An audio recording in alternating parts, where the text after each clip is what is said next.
Alright, this is my favorite episode. I'm all riled up and ready to take some heads off. Good morning to you. Here's a real talk question. Why do we feel guilty when we block someone online even if they drain our energy?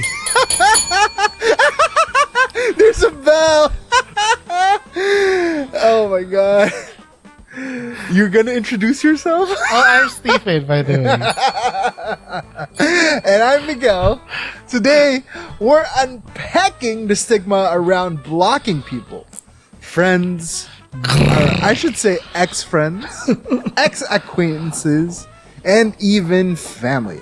Why it's actually healthy and why setting digital boundaries, as we keep on saying, doesn't make you the bad guy.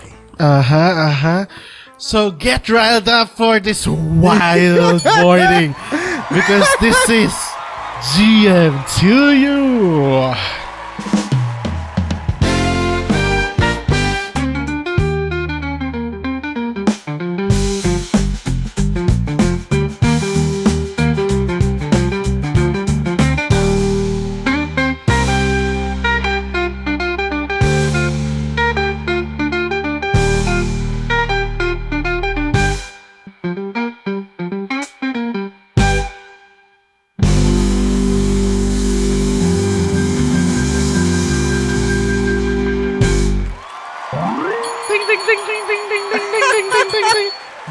Let's move it closer.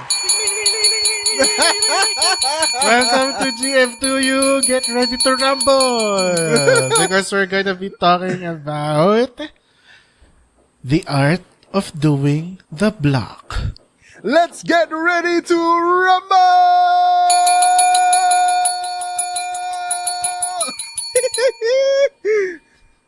Front desk now.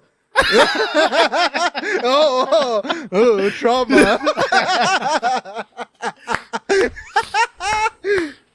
Migs used to work for a hotel, so for context. 3 years. 3 years. But another context that we want to give our dear audiences is, first of all, why are we doing this episode? Because recently I received, actually, if you, our audiences are also subscribed to our other channel, by the way, please subscribe there, on Crumb Society. That's at C for Crumb Society. Okay? Yeah. Subscribe there. Because there's a similar episode that we will be publishing soon. Or I think it's out already when this episode comes out. You should watch it there as well. Because recently there's someone who has been quite significant in my previous life. Life. That has said something not nice.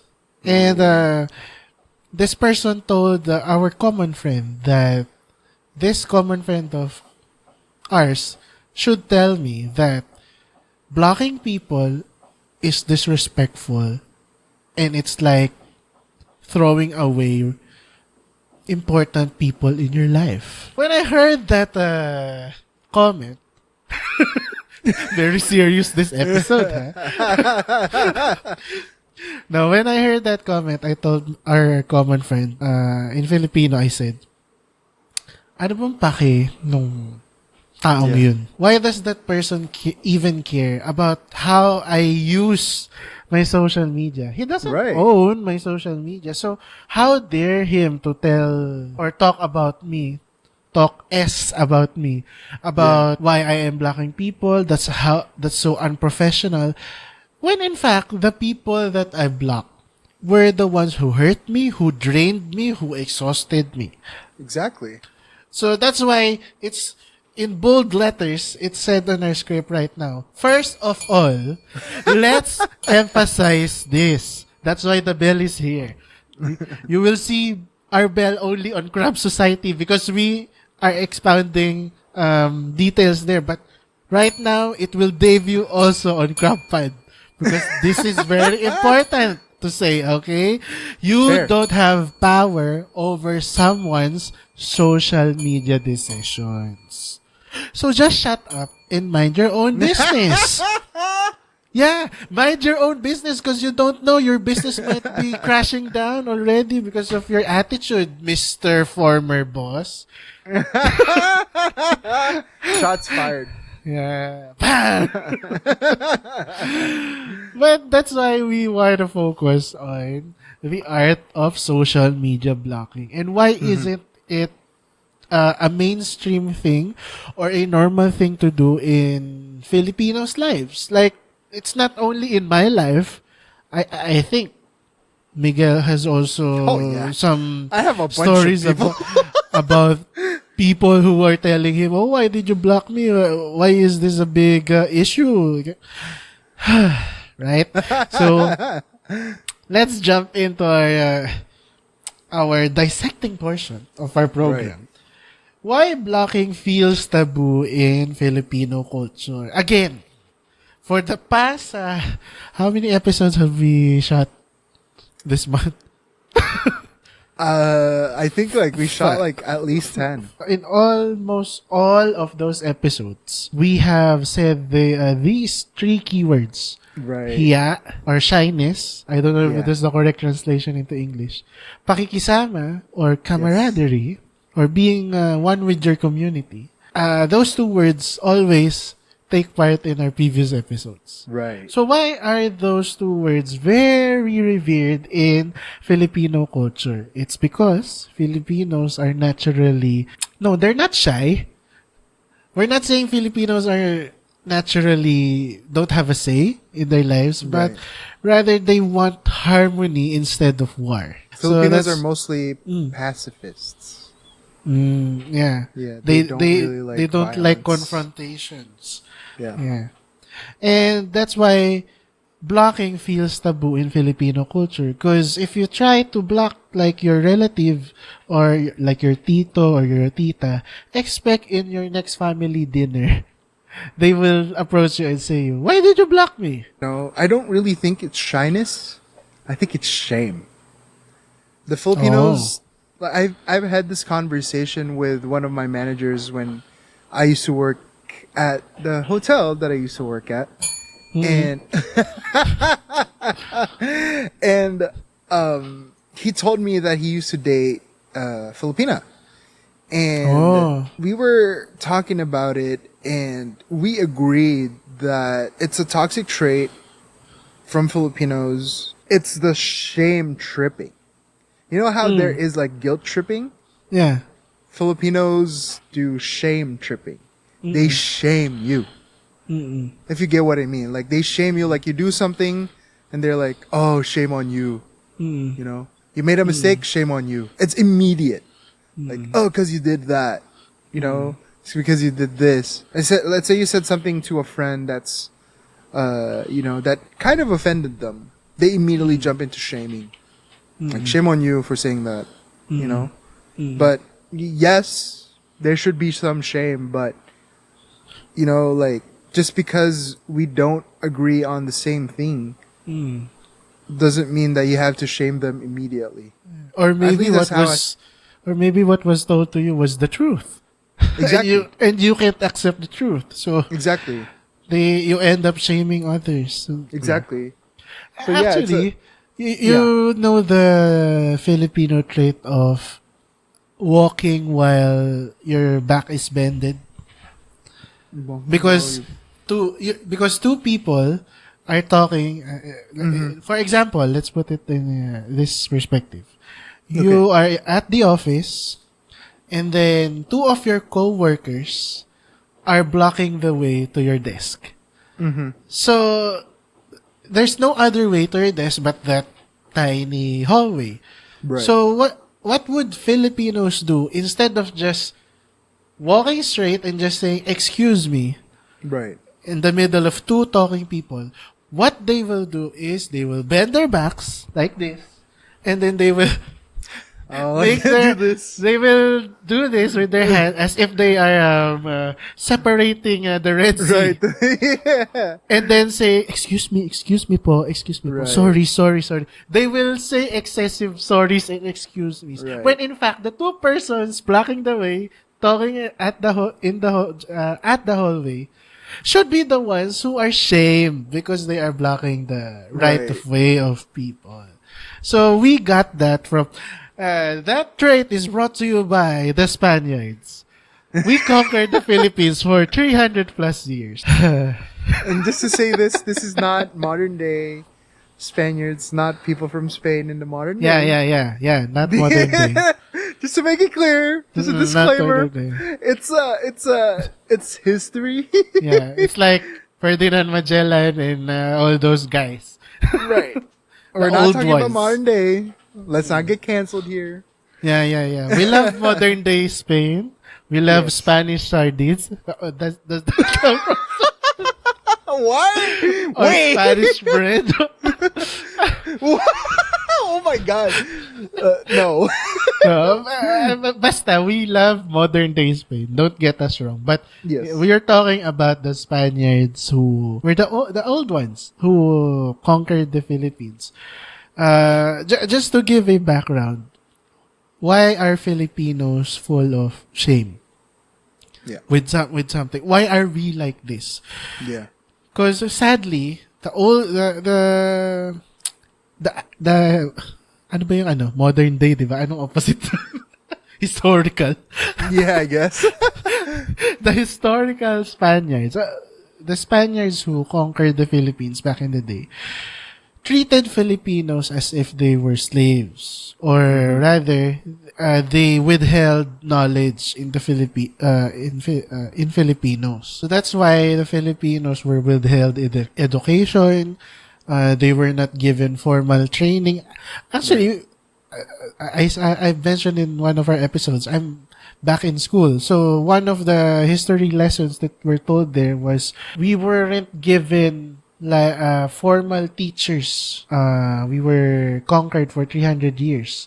So Yeah. for so many years that the Spaniards were here, it was like towards just the end of their reign here in the Right. Philippines when we were given a privilege for education and having formal teachers who are also Filipino. So that's how sad it was Yeah. to be a Filipino back then under Spanish rule. But again, that's the old Spaniards.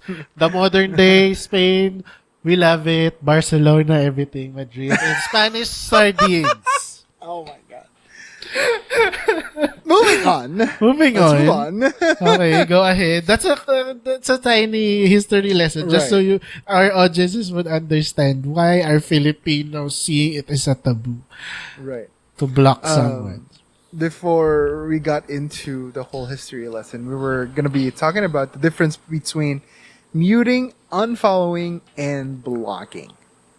So, in my case, muting is a way for you to not see the other person's feed, which is basically harmless. But it keeps you friends with them in social media. Yeah. You're still leaving that. You haven't burnt the bridge. You still have a bridge there. You're still able to connect with them. You know, you don't really want to burn the bridge, but you're just tired of, what they post online.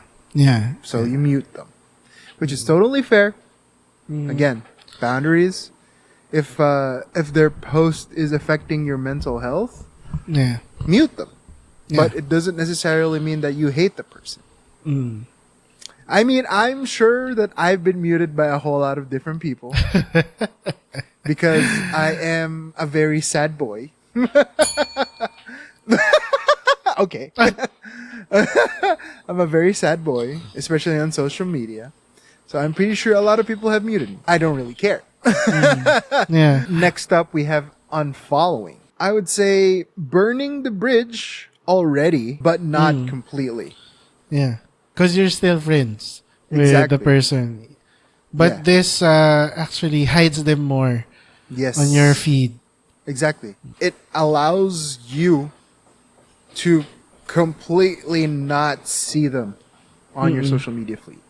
Because muting, when a friend tags them, it still pops up sometimes. But with unfollow, like literally everything is, you don't see it. But you're still friends with them. There's still a bridge there, but it's already burning. While muting... Or the DPWH is doing repairs. Exactly. Which will never happen. So, our analogy, going back, muting, there's a toll gate on the bridge. You still see it. It's still there. Yeah. There's a connection. Wonderful. Unfollowing, the bridge is burning, but the bridge is still there. You're completely blocked off from the bridge. You basically don't see it because of the smoke, but it's still there, but it's burning. Still standing. Yeah. Exactly. And now we get to blocking. It collapses. It collapses. Exactly. To find pieces of dirt. Yeah, so blocking literally just cuts you off from the person, which I've done this, and I do have a bunch of people blocked, I admit, just because either, or they've blocked me. Like, I'm sure I've been blocked by other people too. I don't care. It doesn't matter to me. ITGAF. I don't really give, a care. Yeah, I don't really give a care about if I get blocked or if I block people. I block people for the sake of my peace. Again, we've mentioned this, and like we said earlier, like we've recorded like almost 10 episodes, and I always go back to the point of you should always protect your peace. And if your peace is getting bothered, blocking them might be the way to have your peace. I saw this one quote on Twitter. It says, if you are so mindful of protecting your balls, you should be mindful as well in protecting your peace. Right. What an analogy, but that's true though. Like if you're so like, you protect your private parts like that. You better protect your peace too, because your peace is basically, your whole essence as a human. Yeah. And in terms of social media, I've been a director of social media before. So, and Same. also Stephen. Yeah. Me and Stephen have the social media background. One of the best things that I've learned being in the social media space is that negative comments, negative whatever, if we're talking about, let's say we're talking about a YouTube video, negative comments, whatever. Yeah. At the end of the engagement. Day, exactly. Negative engagement is still engagement. There you go. That's why in our channel, in both of our channels, we have multiple hate comments. But there are also people who like what we do. But right. There are a few people who has left some scarring remarks. Yeah. But at the end of the day, when I show it to our team, they will only tell me, oh well, they watched. Honestly, that's the funniest thing to me. The revenue is ours. Exactly. That's the funniest thing to me. Like, they hate on us. They hate on what we do. Yeah. They hate on who we are as people. Yeah. They comment. They watch the video. Yeah. They give a dislike. At the end of the day, who are you making rich, bro? Us. I'm sorry, but that's reality. You're watching our videos. Yeah. That's more revenue for us. That's more. That brings us out to the YouTube front page even better. Yeah. So you deserve a big thank you from us. Exactly. I was gonna say thank you for watching, even though you hate us. But like also you. That might be Stephen. I'm not. I don't care. Yeah. Say whatever slander you say towards my name. I have people who care about me for me, and that's what's most important to me. And at the end of the day, like, my self-image is secure. So whatever you say won't affect me. I'm sorry. You're just literally helping us to get out there even more. Yeah. Like, I don't know, like, if you think about it, the most hurt you can do to us is literally ignore the video. Yeah. That's the most hurt. If you want to hurt us, literally don't watch the videos. Yeah. Right? Remember last April, we encountered a problem with our Soul channel back then. Oh, yeah. It was reported by our enemies. But what happened? Nothing. Exactly, Our nothing. channel is still there because they don't have any evidence of what they were claiming as impostership of the people who appear on the videos. Like, Right. so petty. Exactly. Like, I'm just going to say it. We're not really original doing this podcast. There's a lot of people who do podcasts that talk about the same thing. Yeah. It's everyone. The only difference is our opinion. You know? And if you have, negative opinions about us, again, you're just watching our videos and where does the revenue go? To our bank account. Exactly. Exactly. And then, what do we do to these people when they comment and everything? Something hurtful? We just block you. Yeah, bye. and that is why we are so riled up to talk about normalizing blocking. But we're gonna put it closer to home, to our own social media accounts. Yeah. So, we want to remind our audiences, especially our Filipino audience, that blocking isn't equal to immaturity. No. Most of your relatives, or the dinosaurs as they call them, who use social media would always tell you, oh, if you block me, that's so immature of you. That's so baby of you. Yeah. But it's actually setting a boundary for self-protection. Yeah. I mean, setting boundaries and having self-respect Right. was more of a recent thing, propagated more in our generation. Yes, definitely. Because we have seen so much injustices in the previous generations. They were exploited, they were abused, they were being asked to do things that are beyond their abilities, and etc., etc. So, the millennials, the Gen Zs, really learned how to set boundaries, demand better services, demand better salaries, demand the limitations of a job or family relationships, or even love relationships, romantic relationships. Yeah. So, in this sense of the digital age of social media, blocking is also one of the boundaries that you can give yourself. Not just give, you can gift it to yourself. Right. So like here in our common scenarios listed here on our script, the ex who keeps watching your stories, the friend who only leaves negative comments. I have that one friend, and the relatives pushing toxic politics or gossip. Yeah, I definitely unfriended and blocked some relatives because of that. Yeah, Like, it's I respect your political view. I just don't want to see it, so I'm just gonna cut off the tie. Yeah. When we see each other in real life, am I gonna be civil? Yes. Am I gonna engage? No. There are people also who don't want. It's like in real life.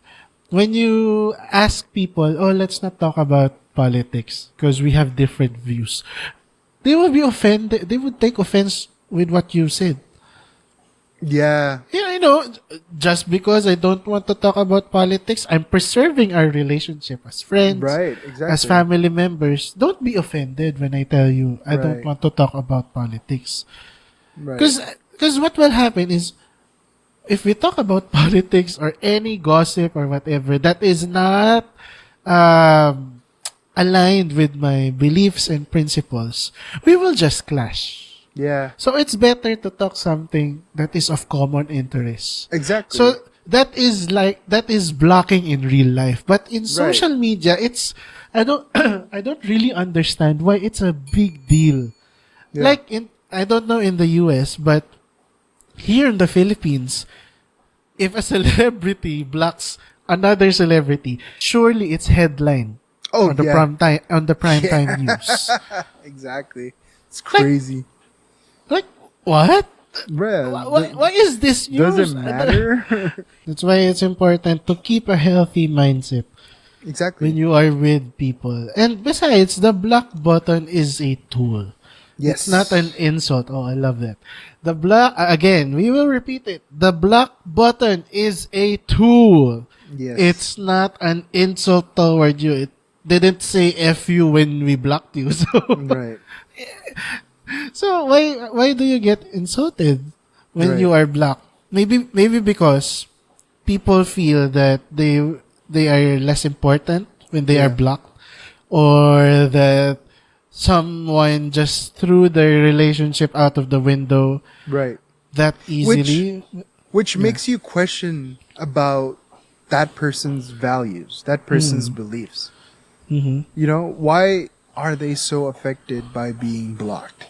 Yeah, Does it hurt correct. them? No. It's all in the head, guys. So let's normalize blocking. And if you are the person who was blocked, maybe you need some reflection. Yeah.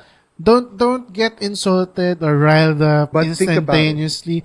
Think about it. Why? You know, Yeah. if you could reach the person in a different manner, Yeah. then go ahead.